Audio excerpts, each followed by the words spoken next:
لا الہ الا اللہ محمد رسول اللہ۔ ماں اور باپ کا تو شریعت نے کہا کہ بھائی جتنی مٹھاس لوگوں سے بات چیت کرنے میں ہے نا، اس سے کئی گنا زیادہ میٹھا ڈال کے نا اپنی زبان میں ابا سے بات کیا کرو۔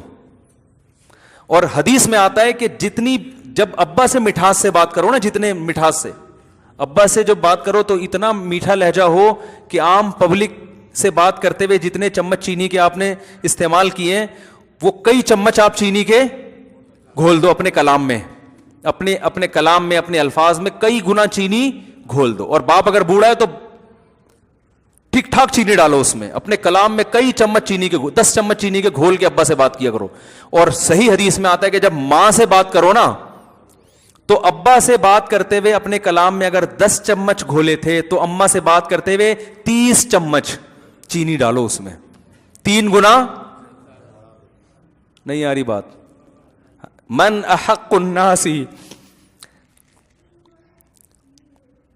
صحابی نے رسول صلی اللہ علیہ وسلم سے پوچھا من احق الناس بحسن خلقی، یا رسول اللہ سب سے زیادہ اچھے اخلاق سے کس سے پیش آؤں میں بات کروں؟ صرف بات نہیں، پیش، لب و لہجہ بھی نرم، اور جو آپ کے چہرے کے اور بازوؤں کا جو ایک جو اثر ہے نا اس میں بھی مٹھاس، ہر چیز میں مٹھاس۔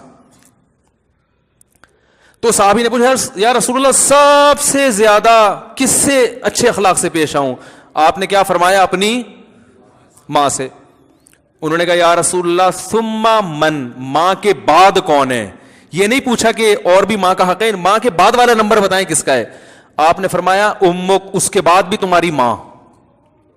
کیا مطلب؟ جتنے چمچ چینی کے ماں سے بات کرتے ہوئے اپنے کلام میں گھولے تھے نا، اب جو چینی کے کچھ چمچ باقی رہ گئے ہیں وہ بھی کس میں ڈال دو؟ وہ بھی ماں سے کلام کرتے ہوئے اسی میں گھول دو۔ صحابی نے تیسری مرتبہ پوچھا ثم من، یا رسول اللہ اس کے بعد تیسرے نمبر پہ کون ہے؟ بلاغت دیکھو یار کلام کی۔ صحابی یہ یعنی گویا بزبان ثم کا مطلب ہوتا ہے اس کے بعد، یعنی گویا صحابی کہہ رہے ہیں یا رسول اللہ ماں کا حق پتا چل گیا، ماں کا نہیں پوچھ رہا، اب ماں کے بعد والا بتائیں مجھے۔ لیکن نبی ان کے سوال کو کیا کر رہے ہیں؟ سوال جو آپ کا جواب ہے وہ سوال کے مطابق نہیں ہے، نبی کا جو جواب ہے وہ سوال کے مطابق نہیں ہے، اور یہ کلام میں عیب ہے۔ جو پوچھا جا رہا ہے آپ اس کے علاوہ کوئی اور جواب دیں، یہ اچھا کلام نہیں کہلاتا۔ تو بتاؤ نبی ایسا کر سکتے ہیں کہ غلط بات کریں؟ اصل میں یہ بظاہر اچھا نہیں ہے، لیکن یہ جواب بہت زیادہ اچھا ہے، ٹھیک ہے نا، یہ بتانے کے لیے کہ تم سوال نہیں پوچھو گے پھر بھی میں دوسرے نمبر پہ بھی تمہاری ماں ہی کو ڈال دوں گا۔ تو صحابی نے پوچھا یا رسول اللہ دوسرے نمبر پہ سب سے زیادہ اچھے اخلاق سے کس سے پیش آؤں؟ آپ صلی اللہ علیہ وسلم نے فرمایا امک، دوسرے نمبر پر بھی کون ہے؟ ماں۔ پھر صحابی نے پوچھا یا رسول اللہ ثم، چلو 2 دفعہ ہو گئی ماں، اب بتائیں ماں کے بعد کون ہے؟ یعنی ماں کے علاوہ تیسرے نمبر پہ کون ہے؟ تو آپ صلی اللہ علیہ وسلم نے کیا فرمایا؟ امک، تیسرے نمبر پہ بھی کون ہے؟ کیا عجیب انداز ہے ماں کا حق۔ تو ماں سے جب بات کرے نا بچھ جائے انسان، بہت میٹھا لہجہ، بہت میٹھا لہجہ۔ پھر صحابی نے پوچھا یا رسول اللہ ثم من، اس کے بعد؟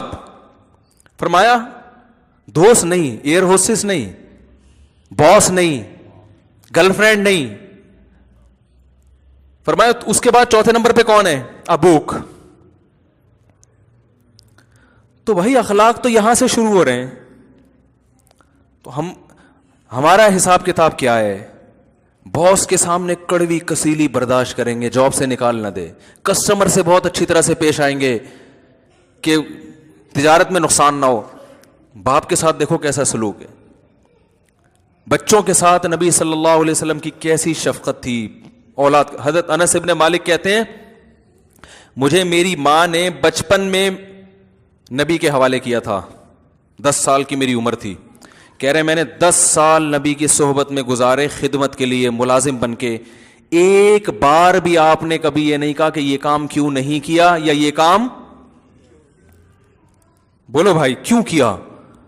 میں مانتا ہوں میرے یہ اخلاق نہیں ہے, لیکن سمت تو پتا ہونا کہ سیدھا راستہ ہے کیا. آج میرے تو بہت سفر ہونے لگے ہیں, ملک سے باہر نکلو تو سب سے پہلے جو چیز نظر آتی ہے وہ اخلاق نظر آتے ہیں. میں بھی ملیشیا میں تھا نا, کوئی ٹکر لگا دے گا نا آپ کے, خود ہی سوری کر رہا ہوگا. بھائی کسی کو کوئی چلتے چلتے آپ غلطی سے اس کی غلطی ہے, سوری غلطی آپ کی ہے, غلطی آپ کی ہوئی, آپ کو ٹکر لگی, سوری کون کر رہا ہوگا؟ آپ. یعنی بچپن سے اسکولوں میں سکھایا جاتا ہے سوری کرنا سیکھو. ہم کیا کر رہے ہیں, ہمارے یہاں کیا ہوتا ہے, گاڑی چلا رہے ہیں نا آپ, بھڑتے ہوئے چلے جائیں, ٹھوکتے ہوئے چلے اس کو, اس کے بعد اتر کے 5-6 اور گالیاں اس کے اوپر رکھ کے نکل لیں آگے. یہی ہوتا ہے کہ نہیں ہوتا؟ میں نے کئی لوگوں کو دیکھا ہے, دوستوں میں بیٹھیں گے نا, گٹر کے ڈھکن پہ باہر بیٹھا ہوا ہے دوستوں کے ساتھ, اکثر ایسا ہی ہوتا ہے, بڑا ہا کر کے باتیں کرو, ارے یار بڑا مزہ آیا, ہا. جیسے ہی گھر میں آئے گا ایسے لگے گا چنگیز خان کی اولاد ہے. حقیقت سینگ لگانے کی دیر ہے بس. گھر میں ایک دم آتے ہی سیریس بڑھ جائے گا نا ایک دم.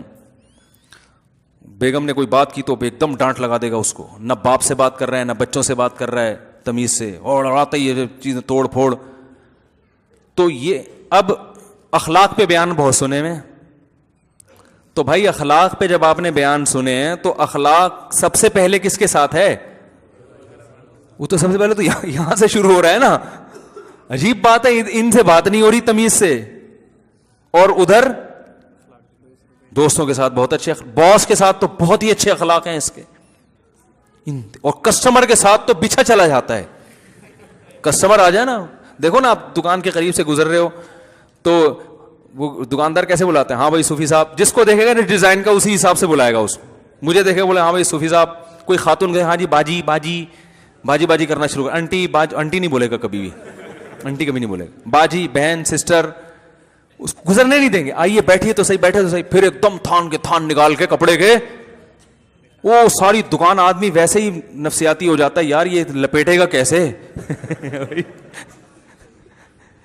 آپ بول رہے ہو بھائی ابھی نہیں کھول یار, تو اتنے تھان نہیں کھول, مجھے نہیں چاہیے. کہہ رہے کوئی مسئلہ نہیں, یہ بھی آپ لے آ, وہ والا نیلا والا لے کر, نیلا والا. کہہ رہے مولوی صاحب کو میں نے دیکھا ہے یوٹیوب پہ نیلے کپڑے بھی پہنتے ہیں, وہ نیلا والا لے کر, نیلا تھان کھول دے گا. ایسے وہ پیلا والا لے کر, آف وائٹ, وہ آف وائٹ والا لے کر, وہ آف وائٹ والا کھول دیا. یہ امپریشن ڈالتے ہیں نا, ساری دکان کھول کے رکھ دیا آپ کے سامنے. اب بھائی ہم جیسا آدمی تو شرمندہ ہو جاتا ہے, یار اب ہم اٹھ کے جائیں کس موڈ سے یار. بولے گا مجھے لگتا ہے اب میں جاؤں گا تو بولے گا تمہارا باپ اس کو لپیٹے گا. مجھے یہ لگ رہا ہوتا ہے اب اگر میں نے نہیں خریدا اور میں چلا گیا تو یہ پیچھے سے بولے گا مصعب یہ تمہارا باپ خریدے گا, یہ تو میں نے تھان کھول کے رکھے ہیں. یہی کیفیت ہوتی کہ نہیں ہوتی؟ تو کسٹمر کے ساتھ بھی اچھے اخلاق رکھیں, منع نہیں کر رہے, ٹھیک ہے نا, چائے بھی پلائیں اس کو, لیکن اس چائے میں جو ہے نا وہ والی چائے نہیں ہے. اس میں تو یہ ہے کہ یار 5 روپے اس پہ خرچ کر لو, اگر اس چائے کے بہانے یہ اتنے میٹر کپڑا خرید لے گا تو کوئی یہ چائے کوئی مہنگی نہیں پڑے گی. تو سب سے پہلے اخلاق کس کے حدیث میں آتا ہے؟ آپ صلی اللہ علیہ وسلم جب گھر میں داخل ہوتے مسکراتے چہرے کے ساتھ. تو جو مسکراتے چہرے کے ساتھ گھر میں نہیں آ رہا تو وہ جو مرضی اخلاق کی پر باتیں کر لے اور اخلاق کی رٹ لگا لے, اخلاق پہ مضامین لکھ دے ہے بھائی, اور دوستوں کے ساتھ صبح شام دعوت کرے, عیدی سینٹر میں بھی بکرے دے اور یہ بھی کرے وہ بھی کرے, وہ بھائی وہ شریعت اس کے اخلاق کو نہیں مانتی.